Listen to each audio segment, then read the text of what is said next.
Hello and welcome to a Sky Sports cricket review of 2023. My name's Ian Ward and I'm joined by two former England captains, Michael Atherton and Nasser Hussain. And in due course, we will be joined by Kate Cross, who's out in India currently for their white ball leg. And then, of course, they go into the test matches. Kate has also got a nice contract in her back pocket in the WPL, which she's probably listening in, so we best move on swiftly.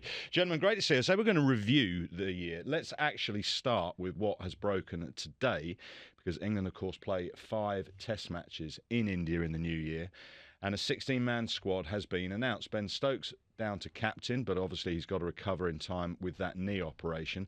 The headlines are, though, the two young uncapped spinners, Tom Hartley and Shoaib Bashir. We didn't know a lot about Bashir, 20 years old, 6 first-class games, 10 wickets. What did you make of that announcement from Rob Key today?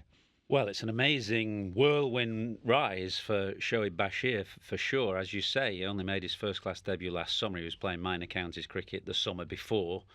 I did see a little bit of him, actually, last summer when he kind of came into the team midsummer, and then he bowled quite nicely at Alistair Cook in one game at Taunton. It was the first time I noticed him. And then more recently, partly because my lad was on this Lions camp as well in Abu Dhabi, I'd watched him play against Afghanistan B. He got 6 wickets over 15 overs over the match, 6 for 42, his match figures. And I think of all the young spinners, so they took a whole host of young and inexperienced spinners on that Lions camp. And of all of them, he was the one who impressed. I just listened to Rob Key. I mean, he talked him up. He's saying, Ravi Ashwin. Yeah, this guy's going to be world class in years to come. So what they like is high release point, gives it a rip. They talk of his solid character, and he's got lots of craft and guile. But he's played 6 first-class games. He's got 10 wickets at 67. So it's a very tall order for him. I think he's going principally, a bit like Rayan Ahmed was picked for Pakistan last year. I think he's going principally for the experience initially, although they won't be afraid to throw him in if they have to, as they did with Rayan Ahmed, who took 7 wickets on his debut, in Pakistan. So that was the Midas touch of Key, McCullum and Stokes, and they'll be hoping they've got it again with... But hasn't that been the case with those 3? Haven't they selected well in Test match cricket? You think of Josh Tongue coming in, was it against Ireland, got 6 for... You think of Duckett. I know Duckett's a much more senior cricketer than Bashir, and he's been around for a long time, but suddenly opened the batting. You think of Rayan Ahmed. They're not afraid to take sort of left field decisions. They're not worried about what it looks like. If they've got a gut feel on a cricketer, they will select him. The only obviously didn't impress. Clearly not. The only quibble I might have is the Hartley selection over Dawson, which Rob in his Zoom call said was on merit. They picked Hartley on merit over Liam Dawson. Now, sometimes you can overthink these things. That again, they're like Hartley because they see a little bit of. If you think of India's 2 principal left-arm spinners, Axar Patel and Ravindra Jadeja, I'm not for 1 minute saying Tom Hartley's in their class, but they're tall, they bowl quick, and on pitches that really spin, they obviously have the ability to make it go straight as well. And they see a little bit of that in Tom Hartley. So he's very much a condition-specific pick. I suppose my quibble would be that Jack Leach is coming back from a stress fracture, hasn't played all summer, has a history of occasionally illness flaring up. He suffers from, chronic condition Crohn's, which, could easily flare up. And I'd probably, myself, would want the experience and reliability of a Liam Dawson, who was the outstanding spinner in the English game last summer. But it was pretty clear, Nas, wasn't it, that when they sent out the SOS for Moeen Ali at the start of the Ashes, that they simply don't fancy Liam Dawson. No, which is surprising because when Rob Key was on our side of the fence, he was a big fan of Liam Dawson, and also surprising because Liam Dawson had a fabulous summer for Hampshire, both with bat and ball, and is that tough. He talks about tough cricketers. He is that tough cricketer. I always look at him and think you are someone that, you're not going to bottle it, Liam Dawson. I think they like the pace of Hartley, someone who can fire it in, as Af just mentioned, on these pitches that sometimes you can be a bit slow and a bit guile. Moeen struggle with that sometimes in India. Adil struggles sometimes in the subcontinent with that, where you have to drive the ball in, ball after ball. That's presuming the pitches will spin. Correct. They're not all going to spin. There are 5 venues that they can do what they want with. I want to ask about the captain, actually, because he's had this knee operation.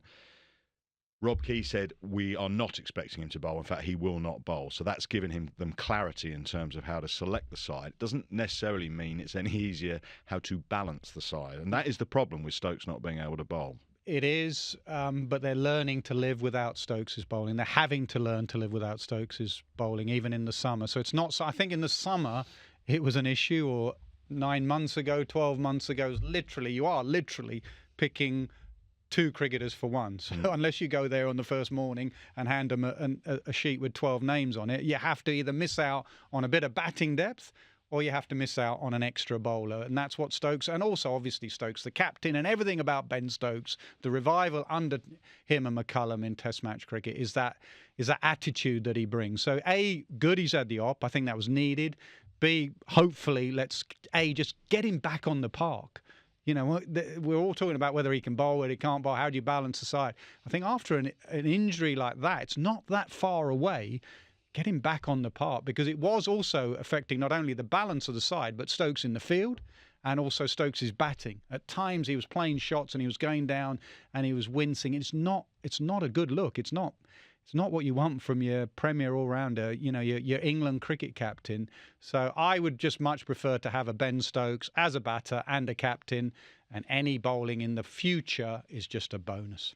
You mentioned the balance of the side there, and there's a further complication possibly around the balance, which is the wicket-keeping issue, because they said today they haven't made a decision on who's going to be the first-choice keeper come the winter series. Now, there's a lot of scrutiny on Johnny's wicket-keeping in the Ashes. I agreed with their decision to bring back Bairstow as a keeper batter. You know, his keeping was a bit up and down in the Ashes for sure. But obviously the requirements for a keeper in the subcontinent may be very different.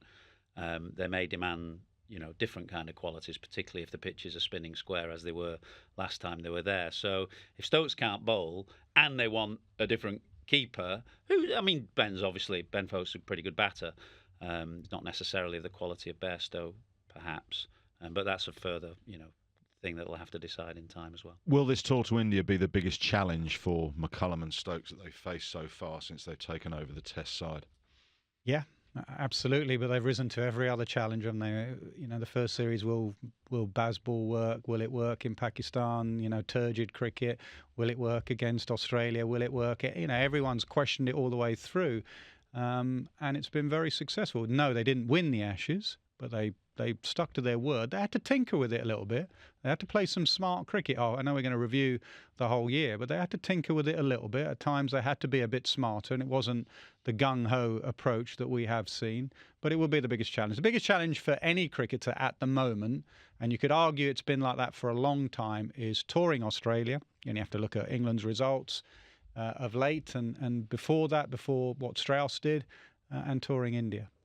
They are the two biggest challenges for any cricketer, especially an England cricketer. History is a fair reflection of the future, and history tells you that it's a pretty difficult place to go. Right, well, that's the future. Let's review what has stood out for you, Michael Atherton. I thought the advent of the Women's Premier League in India was the most kind of standout change in the game, because it's going to turbocharge the women's game in a kind of similar way to it has done with the men's, but I think the consequences will be all benign for the women's game. So because the men's game, you know, had a long history of test matches being entrenched, which is not the case in the women's game, the IPL was always going to kind of disrupt men's international cricket, whereas I think the effects for the women's game will be all good. I mean, 5 franchises, I think that between them, investors poured in over $500 million US. You know, to think 2 or 3 years ago that would have been absolutely unthinkable. The likes of Nat Sciver-Brunt earning 300,000 for 5 or 6 weeks' work, incredible, really. So that's going to change the game significantly. From the men's point of view, I think the one overriding feeling for me is just the blancmange of a schedule. More and more that people, I mean, this may be a reflection of the type of people I talk to or the age of people I talk to, but more and more they say to me, we just can't follow it. It's too much. We can't work out who's playing where, what's important. And so this, you know, everything coming together, international cricket, 3 forms of international cricket with franchises put on top or underneath, and then an ICC event every year. Since 2019, or including 2019, we have 4 World Cups in 5 years. So that's the thing that still stands out to me in the men's game, just the overriding complexity and the fact that the cricket seems to be devouring itself, and it's very hard for the supporters to kind of keep on top of everything. What stands out for you?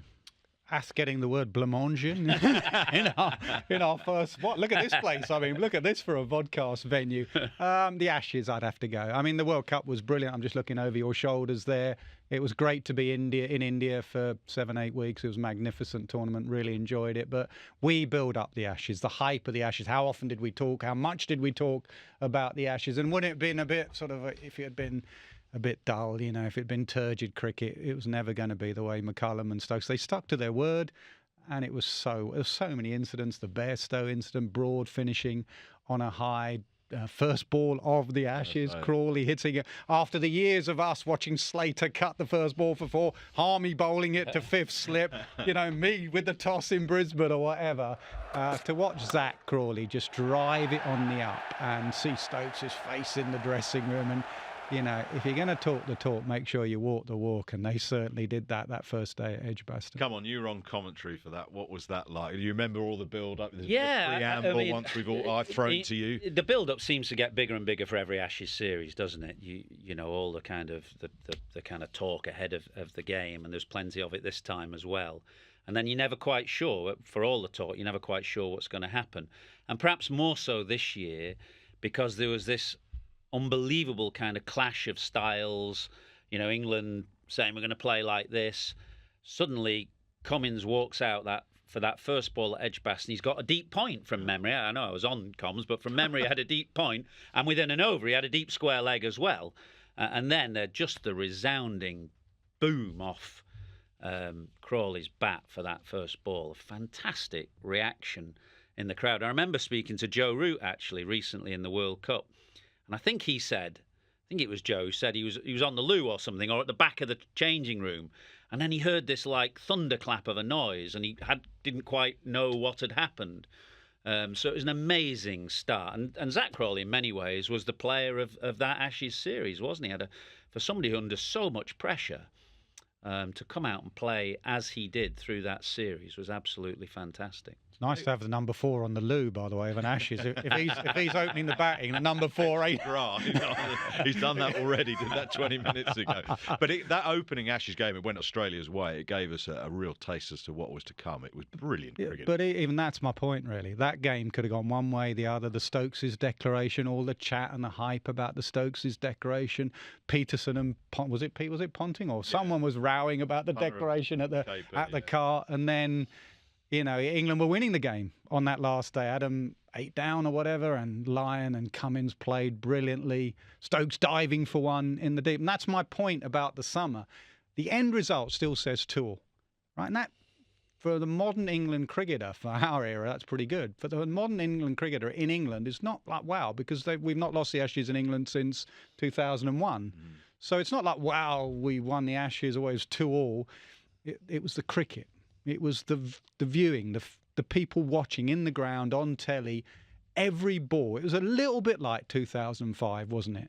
It was that it captivated the imagination of a nation, I think, because it was so watchable for the reason Ath gave. It was a complete flip around. In our era, we had them going at 5 and over with Gilchrist and Hayden and coming at you and the genius of Warne or whatever. So they were playing all action cricket and we're trying to sit in. Suddenly we've got to a stage where they're defending with sweepers out everywhere and going at 2 and over when they bat, and we're teeing off everywhere. The flip in the styles of cricket was an incredible watch. Then we went to Lords, and many things happened, not least that. Yes. Someone sent me an email saying we must talk about the Bairstow run out. It was a stumping, wasn't it? We also must talk, he's not in the shot there, actually, Alex Carey, and it's still going on now. Yep. There was something on Twitter today about... Yeah. I think Travis Head has said that, Broad's comment when he went out to bat, this is the only thing you'll be remembered for, Alex. And actually, some of the Aussies, we were in the World Cup, and some of the Aussies broadcasters were saying they felt it affected Alex Carey's performances since then have not been of the standard before then, because it really impacted on him. What was the right thing? Should it be done? I think all of us, I don't know what your opinion was, Wardy, but I think most of the pundits upstairs thought it was fair play. Bairstow was dopey, strolled out of his crease. I thought of a great bit of cricket awareness from Carey, real cricket smart. You know, you can't do that. You know, I think he'd been warned in county cricket. Johnny does that. He taps and he goes. But what it did do was create a storm. That was about as tense as I've ever seen Lords that evening, that afternoon. The long room, outside it was about as tense as I've ever seen Lords cricket ground. When that happened, I was stood next to Ricky Ponting, and he turned to me straight away and he said, Pat's got a decision to make here. And that was even before it was given out or not out or whatever, or whilst we were all waiting to clarify what happened. And his point was, I suppose, people start talking about spirit of cricket and what's gone on previously in Australian cricket in South Africa, and he called it straight, and he called it correctly, as he normally does. He said, Pat's got a decision to make. And I thought he made the right decision. Yep. You know, Pat Cummins, as he's proven this year, captaining Australia to the World Test Championship, win, retaining the Ashes and winning the World Cup in India, which is probably the most significant achievement of those three. He's proved himself to be an excellent leader. I mean, he looks a very nice lad, doesn't he? Morg said to me, he'll kill you with kindness. And, you know, he looks like that, doesn't he? Butter wouldn't melt in his mouth, but he's clearly he's a firm, hard-nosed captain. And I thought he certainly made the decision I would have made. Then people will have their opinions, because when you're a captain in that position, you could go either way. You could, if you want, say, we don't want to do that, we'll recall Johnny. But I would have made the decision that Pat Cummins made there. I thought Johnny was being dozy, was the word that I used at the time. I still think he was being dozy. Stay your ground. Once that decision was made and off Bairstow trudged, the atmosphere at Lords completely changed to an atmosphere which I've never seen. No, I can't. I can, to a degree, the fans and whatever, I can't condone what happened in the long room, to be honest. Unbelievable. Treat them with a bit of respect. I thought that was pretty ordinary, the scenes, what I saw in the long room that afternoon, really. You can disagree with what happened, but I don't think you should be treating an overseas cricketer walking up to their dressing rooms in the way they were treated on that afternoon. Well, then, obviously, Australia 2-0 up, we go on to Leeds, and England changed the side, and notably Mark Wood come in. And it's very difficult to pick. I don't think I've seen a faster spell. Perhaps the one he bowled in St Lucia a few years ago. That was absolute gas. Yeah, I mean, you say they changed the team, Wokes and Wood, actually, both of whom had very good games and then very good series after that. But I agree with you. I thought the most significant spell of the summer in terms of changing the dynamic of the series was that spell from Mark Wood. He came flying in. I agree with you. He bowled a very fast spell in St Lucia a few years ago. I think for the drama and just the occasion, and then for the Ashes, this one topped it. I mean, you know, though there was stories about what he was up to in the dressing room before the start of the play, barking when he was like a dog, going around on all fours, barking like a dog. I mean, he's a complete lunatic. But he came steaming in and bowled unbelievably quickly. It was fantastic to watch. It was probably my favourite 40 minutes of the series, actually.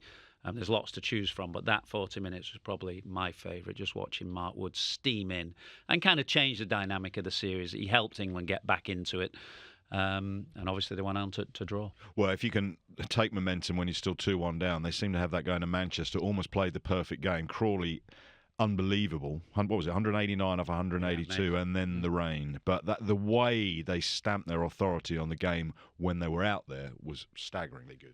They did, and I think that's because they got to their best side, because with Wokes and Wood coming in, I think that gave them so much more depth with bat and ball. I mean, Woody taking them on in the game before. We were stood on the outfield at T and they were 7 down or whatever, and the Ashes were nearly gone, completely gone, and Wood smashed them around just after T with Stokes. But like I said earlier, I do think there was a slight change in smarter batting. If you go back to Lords and the happy hooking with 9 men back and Harry Brooks still having a hook or whatever, I think they realised they don't admit that, by the way. They don't. I don't care, to be honest. So I just think they just had a slightly smarter, we're going to put that shot in particular away for a while. and they were still scoring. It wasn't like they were plodding along. They were still scoring at 5.5. I think that was actually came from Stokes. I think the way Stokes had batted, if you look at Stokes throughout his time as captain, he has been on the other side of the line, charging the bowler. You know, I think Mark Butcher at times has been critical, saying he's better than that. And I think that was just to set the tone and the message to the team. This is how we want to play. And I think he got to a little bit second, third test in the Ashes, and he went, we've just gone too far. I'll rein myself in. And I think the team followed, and they came back from 2-0 down. Then we got back to the capital, and before we deal with the result, which obviously meant that the Ashes were shared. No, I can't say that. Drawn, moral Ashes won. Ashes retained by Australia. We said goodbye. That picture behind you there was Stuart Broad, amazing. One of England's greats. Yeah, amazing final day. If somebody was going to kind of go out on a high with such drama, you'd bet it's Broad, because more than probably any other cricketer that I've seen of late, certainly, he kind of feeds off the crowd and somehow manages to buy into that whole thing. So, you know, all those little things like changing the bails round at the opportune moment and then being brought back by Stokes right at the end with 2 wickets to get. I don't think at that point anybody doubted that he was going to do it. So he ended up hitting his last ball in Test cricket for 6 and taking a wicket with his last ball, a unique double. He's been a remarkable player. We had a lovely half an hour with him, didn't we, on that evening when he decided to retire. Was it the day before, the 4th evening, wasn't it? And you know, we sat with him and chatted with him, and he looked back on what has been an absolutely fantastic career. I hope that Jimmy Anderson can find it in him to go out in similar vein. In summary, though, that Ashes series, Australia retained the Ashes. The series itself drawn 2-2. Fair? Yeah, I think so. I think so. Both sides will leave or end that series thinking we could have won that. We could have won that. Australia having gone 2-0 up. But we haven't mentioned the Lyon injury. I think the Lyon injury was a massive moment, him hobbling off at Lords. There were some great scenes, him hobbling through the long room and then coming out to bat and whatever. So, but England will look back and think in those first couple of games, the decorate. I know they don't, but they could look back, the hooking at Lords. And so both sides had chances to win the Ashes outright. But actually for us on the other side, it's about moments.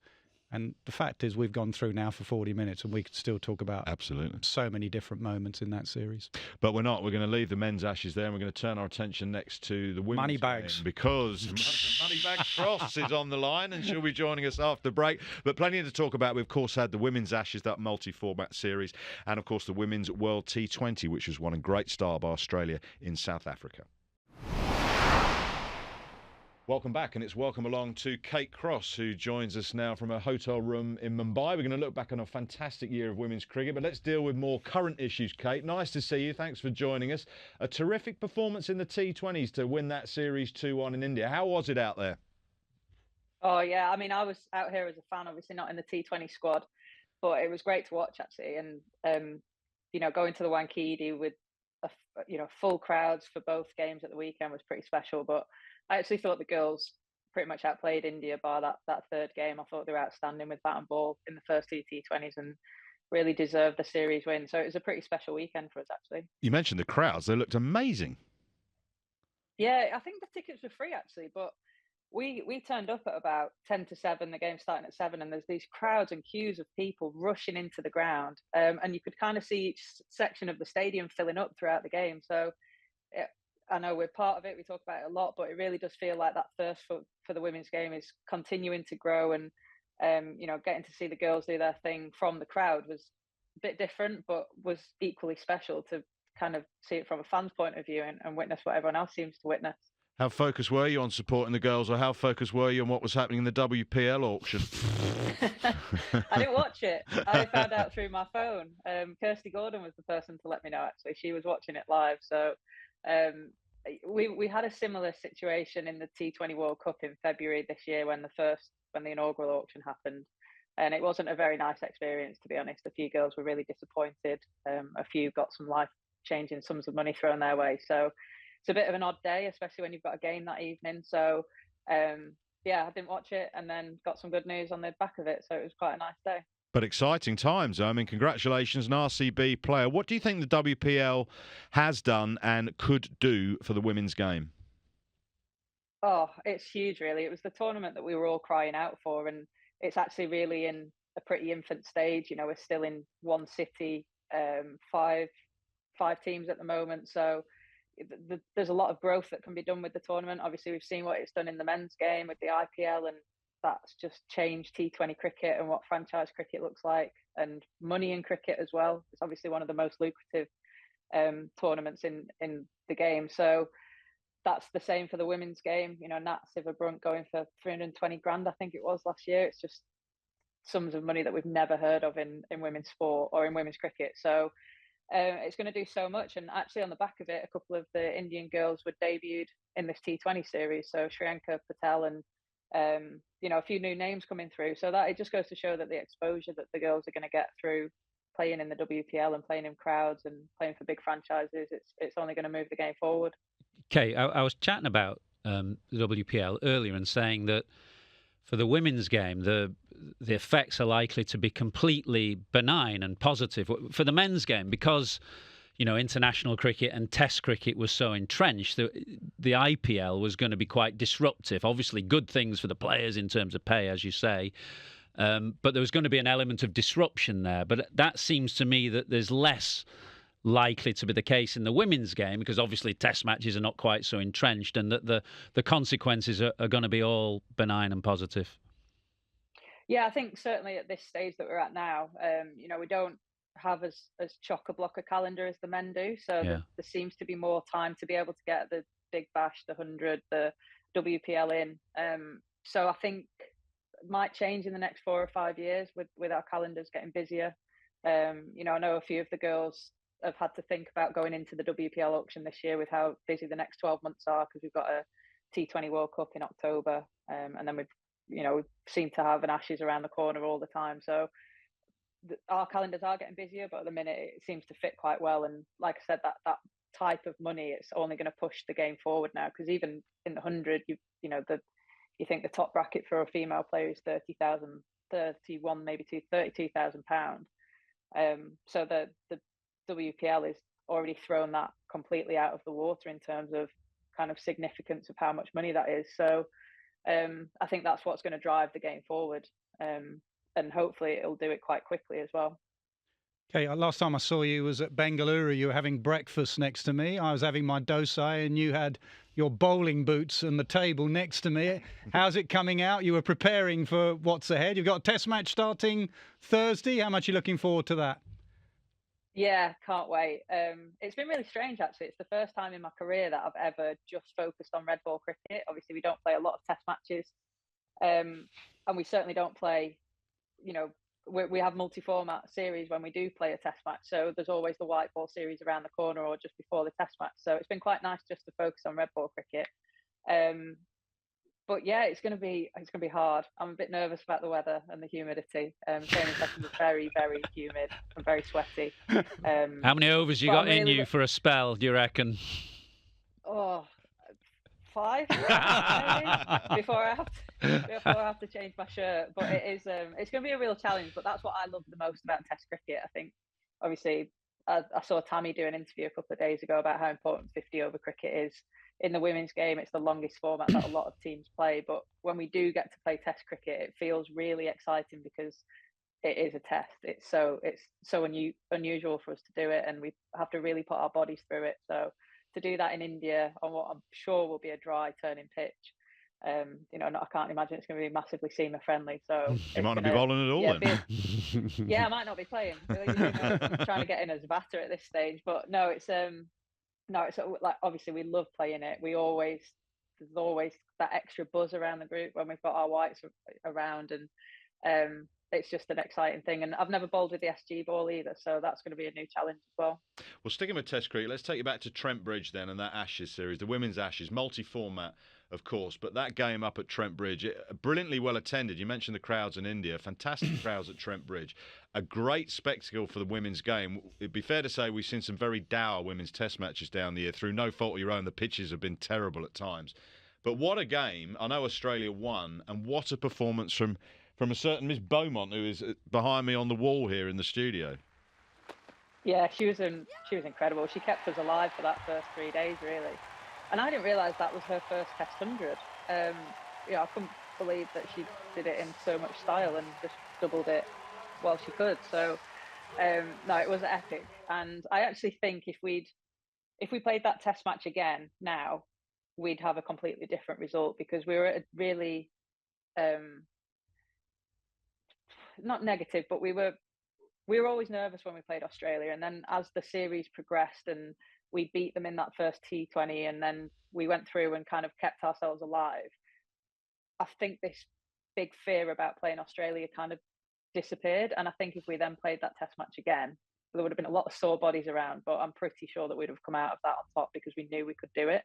And I think that's something that Louis really tried to instill in us since he's come in. He's been in the job about 12 months now, but he really wants us to have that belief that we can be the best team in the world and can take cricket to different heights. And similar to what we've seen with the men's team, I guess.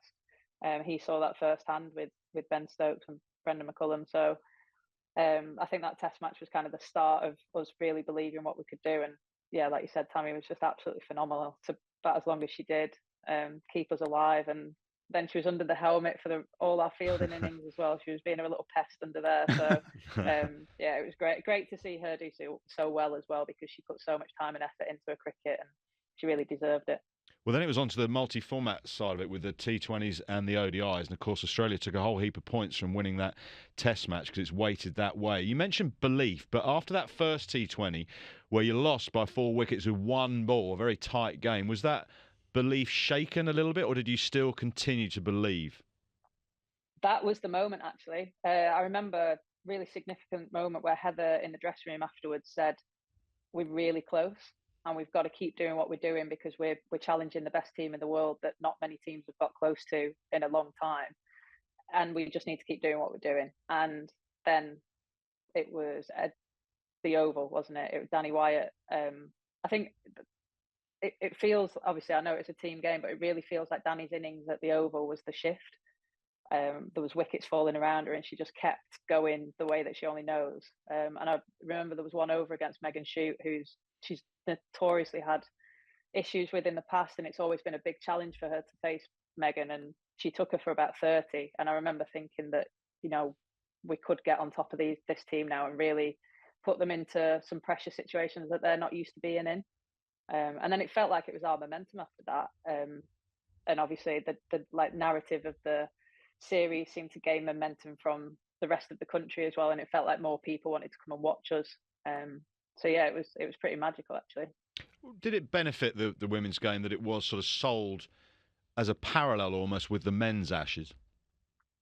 I think so. I'm not surprised. It was the first time that we've sold a series out or had the kind of numbers that we did, for ticket sales, for online viewings, etc. And I genuinely think a lot of that was because of how similarly they ran to each other. Losing the first 2 games, and then you lose a game and you're done. The Ashes aren't yours anymore, or you've not got a chance to win the Ashes back. And it felt like the narratives of both of them are running alongside each other really similarly.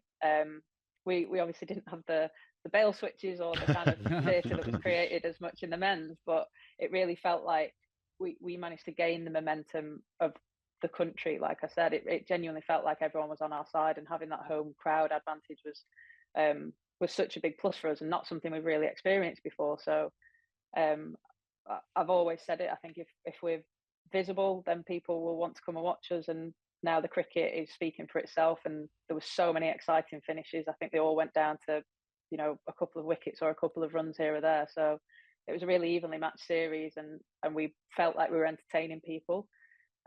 So yeah, it was just great to be a part of. And I think I've said this before, but the only way I can describe it is that we were all absolutely cooked by the end of it. We're not used to playing Test cricket, especially 5-day Test cricket, and the emotion of the whole series was so tight, and it felt like every run and every wicket mattered. But at the end of it, we just wanted to do it all again. We probably couldn't have done physically, but we were just desperate to kind of relive it and have all those highs, which kind of goes to show from a playing point of view how good it was.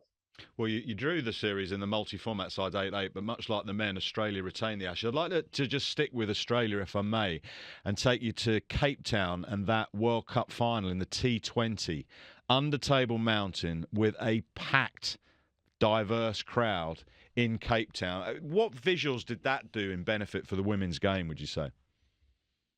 I feel like we say this all the time, but every ICC tournament that we have where there's big crowds, it feels like it's news, and it shouldn't be news anymore. You know, if the men were selling out their crowds, it doesn't kind of get talked about, and we're starting to do it more regularly now. But I think for what it felt like for me was that it was South Africa in that final, and it was a different team. It wasn't England, Australia, or India, Australia. It felt like there was another team that's now, you know, biting at the heels of the top playing nations, and it's teams that aren't getting paid or aren't as professional as those top nations are.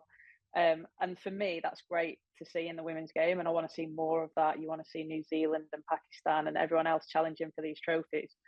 And it actually felt like it could have been a bit of a fairy tale for South Africa, and it was a shame that the best team in the world got in the way of them again. But, you know, like I said, it really does feel like people are starting to catch up to Australia now, and hopefully that gap's starting to close and people can start having those fairy tale moments like South Africa could have had this year.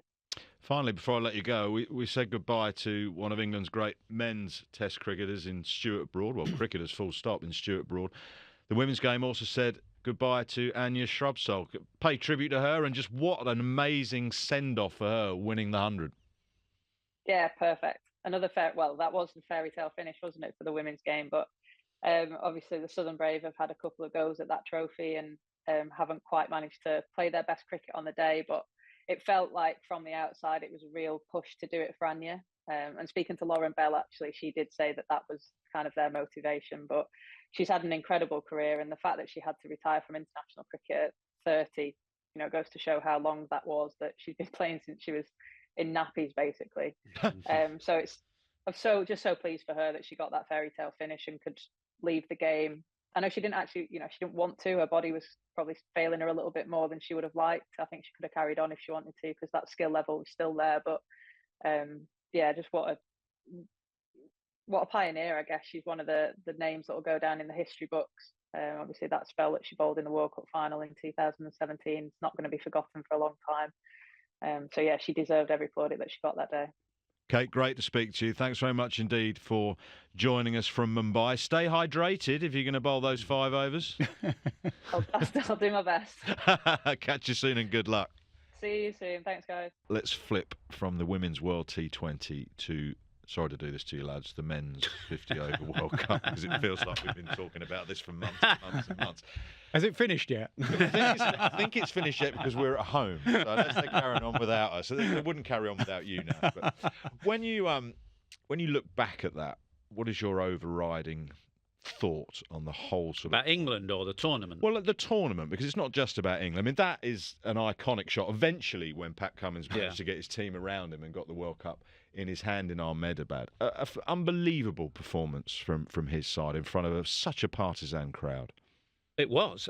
What struck me, actually, was just around 50 over cricket, because I think it gets a bit of a bad rap from time to time, and it's become trendy to have a dig at 50 over cricket, whether that's because people would like to see, to get rid of it, or because they just want 2 formats or whatever. But I quite like 50 over cricket because I think it gives top-notch players a chance to show their quality. You know, looking at that picture there of Pat Cummins and his team, I was in Mumbai when Glenn Maxwell played one of the great innings. Surely the greatest ODI innings, and one of the best innings I've seen. And you know, that was created out of the time that 50 over cricket provides, because there was all the cramping and the physical exertions that he was going through, but also then with Australia almost down and out, they still had time to come back and win that game, albeit it needed one of the great innings to do it. So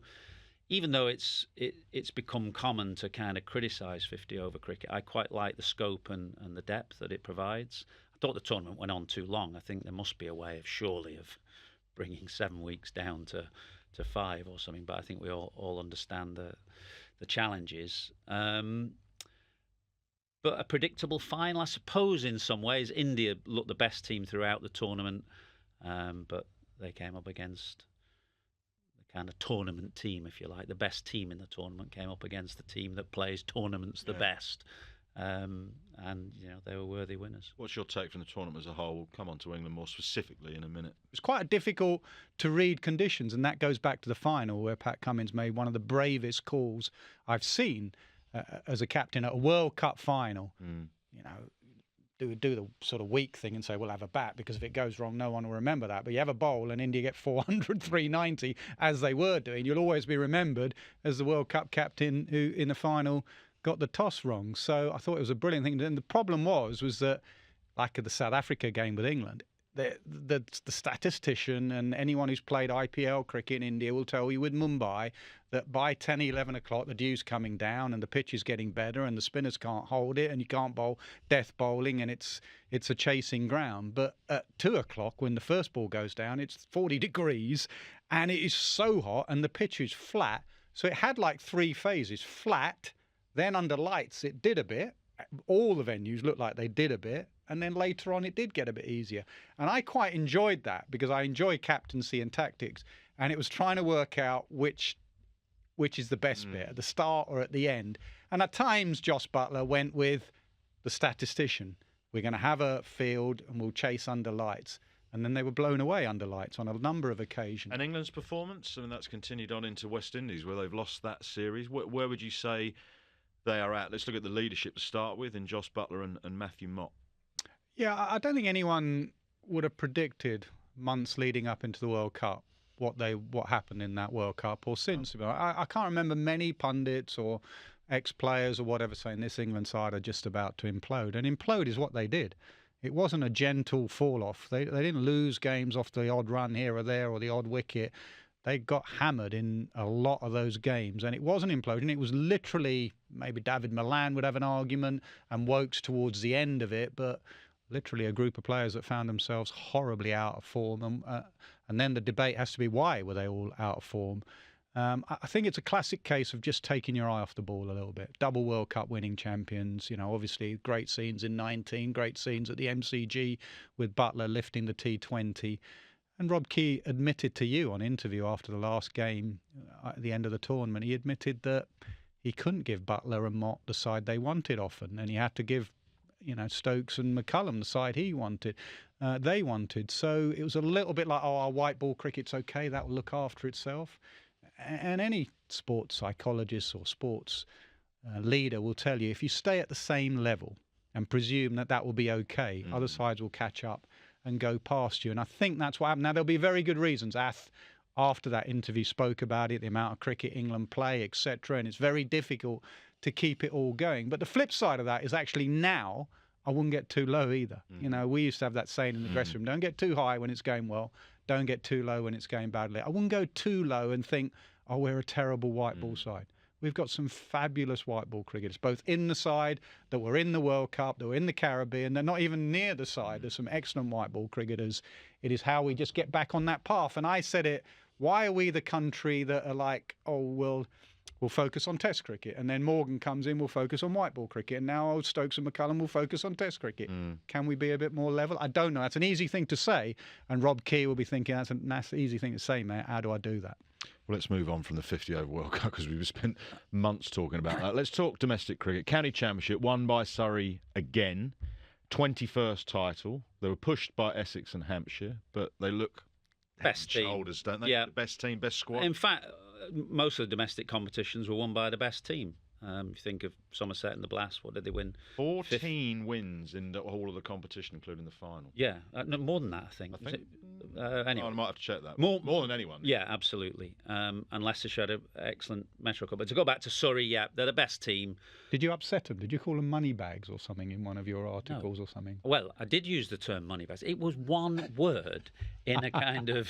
the number of glowing attention to detail things that I'd written about Surrey all season. And money bags. Dan Lawrence moving from Essex to money bag Surrey. But no, credit to Alec and that club. They're producing more better players than anybody else. They've got a great they've got a great club and a great catchment area, and they've got a lot of things going for it. But just because you've got a lot of advantages doesn't mean you're going to necessarily turn those advantages into success. So they play fabulous cricket. They look by far the best championship team. To win it once is hard. To win it back to back is doubly so, because people are after your title and after your crown. So absolutely, congratulations to them, to Alec, to that staff. And Durham back into the top flight after being crowned Div 2 champions. What a comeback that is. That's a good story for all kinds of reasons. One, because they were absolutely hammered a few years ago in terms of punitive penalties, and it's been a long road back, 5 or 6 years or whatever, from 2017 I think it was. Had a long chat with Tim Bostock, Marcus North, and a few of their players actually at the end of the season, and just to reflect on what a journey it's been for them. They've had a bit of a change this year. They brought in a coach who kind of went the Bazball way with them, so it was a very entertaining style of cricket. They look the best team in the second division without a shadow of a doubt, and it's a really important club strategically for English cricket because it's the most northern outpost. It kind of takes its cricketers, to compare it with Surrey, for example, which would not exclusively, but rely a lot on the kind of public school catchment in their area. Durham, very different. It's a kind of, cricketers come from the clubs and the state schools. So strategically, an important club for English cricket. And, well, I like a lot of the people up there. When we went up, I know we don't go up for test matches now, but when we went up for that one-day international in the summer, we got looked after fantastic. You get a feel that it's a club on the rise full of good, warm people up there. Onto the 100, the men's 100 won by Oval Invincibles, and again they look probably the best side in the competition there. Do you think the players in the 100, sticking specifically with the men's, have now got to grips with the format, some of the tactics, how hard to go, how not hard to go? I think so. I think the first couple of years they sort of panicked a little bit early, and that's why you weren't getting any close game. You got a little bit behind and you just panicked and ended up losing, by plenty. So I quite enjoyed the fact that they were close games. There were a lot of close. First 2 years, there was hardly any close games. And whatever the standard and whatever the hype and the fancy graphics and everything, what you want is at the last 5 balls, is there a game still going on here? Because all that crowd turn up and they want to see something at the end. And we had a lot more. Right from the very first game we did at Trent Bridge, that was there. It was a good one. Right till the end. There was the tied game, again, the Oval Invincibles. I think both me and Athers are of the opinion that I think what works for the Oval Invincible is having that sort of affiliation with the club. They have a lot of the Surrey boys there. You think of the Curran brothers. You even think of the overseas pro in Sunil Narayan plays for Surrey. You think of Roy. You think of Jack. So all the way through. They're well led by Billings. I think he does a very good job. Tom Moody, excellent coach. And I think they generally do the 100, as they do with the Blast, very well at that ground. I know when I'm looking at the schedule and it's got the Oval, you're thinking this is going to be a really good evening. So also a special mention to the Welsh Fire, both men and women. Turned it around. Yeah, they had a good draft. They selected well, both men and women. The women were in the eliminator and it rained, didn't it? Right. And they were going well. Tammy had played well again, as she had done throughout the tournament. And then the rain, and that's something that needs to be looked in. The Old Trafford chairman or chief exec made the comment about there was a game at Old Trafford where it rained and they cut that game completely for the women and played the men's game. And that's something that needs to be looked at. Leicestershire won the Metrobank trophy for Leicester. Well, it was a good game, actually. It was a good game, but also I popped down to Guildford briefly when Surrey were playing Hampshire down there, and I actually bumped into a former colleague of ours, Mark Elam, and his lad was playing. And I thought one of the refreshing things about the Metrobank One Day Cup was you did see bench strength. You saw some of the youngsters getting some exposure. It's Guildford. It's not the MCG. There's two sides. Nice. There's two sides to that coin. I thought. There's two sides to that coin. Should a main domestic competition be a developmental competition? No, is my view. We had this ridiculous thing in the final where players like James Wince were available but not selected. And in some ways, those chickens came home to roost because, we're not playing any domestic 50-over cricket, so it's very hard for some of the better players who are playing test match cricket and the 100 to get any 50-over experience, and that, will tell in the end. So that's one side of that coin. The other side, though, is the point you made, that you go along to some of these games, you see some young cricketers that you may not have seen before, that the audience that does go sees a lot of kind of, players who've come up through the academy, second 11, start to make their way in the game. And there's nothing better than seeing young players make their way. And actually, the final was a pretty good game. Leicestershire looked down and out. I think they were 4-0 and 5-50. And then Harry Swindle's got a good 100, and he was on the verge of being released from his county. And he's just signed another contract now. And then the bowlers held their nerve at the end. So it was actually an excellent game of cricket in the end with a good story attached to it. But I still don't think one of our main competitions should be a developmental competition. Sticking with white ball cricket, we're going to look forward just briefly before we go, because I suppose the next big assignment for England's men is the World T20 in the Caribbean. With all that's gone on, T20 still okay in terms of where they're at, and the players are still available, and there are players coming through to really mount a strong defence of that? Yeah, like I said earlier about you shouldn't get too down. There are definitely the players. Absolutely. England haven't suddenly become a poor white ball side. They're going through a little period of 2 or 3 months now. You could argue before that because Butler and Mott weren't given the side that they needed. So don't get too down, but start winning. They've got a Caribbean assignment coming up in a few days' time. That'll be even stronger. West Indies double World Cup winnings in that format. Andre Russell back in. Yeah. They've got some serious T20 players. I've always had serious T20 players, so that'll be a good test of where this side is at, although a couple have been rested. So yeah, absolutely. Butler moving up to open the. I would do that in 50 over cricket as well. Maybe not keep open. Captain and open. No, I wouldn't. Cricket? I'd give the gloves to someone else. I think Butler as a batter is something we haven't spoken about in this year. He's had a poor year in 50 over cricket, and that's gone a long way towards England just not being the side they were. So I would change it a little bit. He's going to obviously open in T20. That's what he does. I don't know about opening, but definitely in the top 3. Butler, give him that responsibility. Give the gloves to someone else. I think they're just a bit more comfortable with T20 as a format right now. I just had the sense they kind of almost forgot how to play 50 over cricket in the World Cup. The rhythms of the game, the length of time of the game, but partly because of all the reasons we've mentioned, the focus on the 2 T20 World Cups, not playing, any domestic kind of 50 over cricket. And T20 kind of lays it out very simple for you, doesn't it? You go and whack it as hard as you can, as quick as you can, and there isn't, there's not those complications in the middle of the game. So I get the sense they're more at ease with that format. Right, well, I know we're not quite done with 2023 because obviously you've got the women's test match coming up in India, and England are going to be playing West Indies in that T20 series. But you had to pick one of your one favourite moment from the summer that we've seen, or the year that we've seen? I think I'd go back to Broad at the Oval, that farewell final wicket. Amazing scenes walking off with Moeen Ali at the end of, as Nasser said, one of the most memorable series I think we've ever watched. So if I could choose one from a absolutely excellent year of cricket, I'd choose that one. I'd probably go the Bairstow one. We're still talking about it, and we'll be talking about it for years to come. And on a different note, looking at that picture there, Pat Cummins, as if you ask me who's been the standout man of the year. World Test Championship against India, winning that.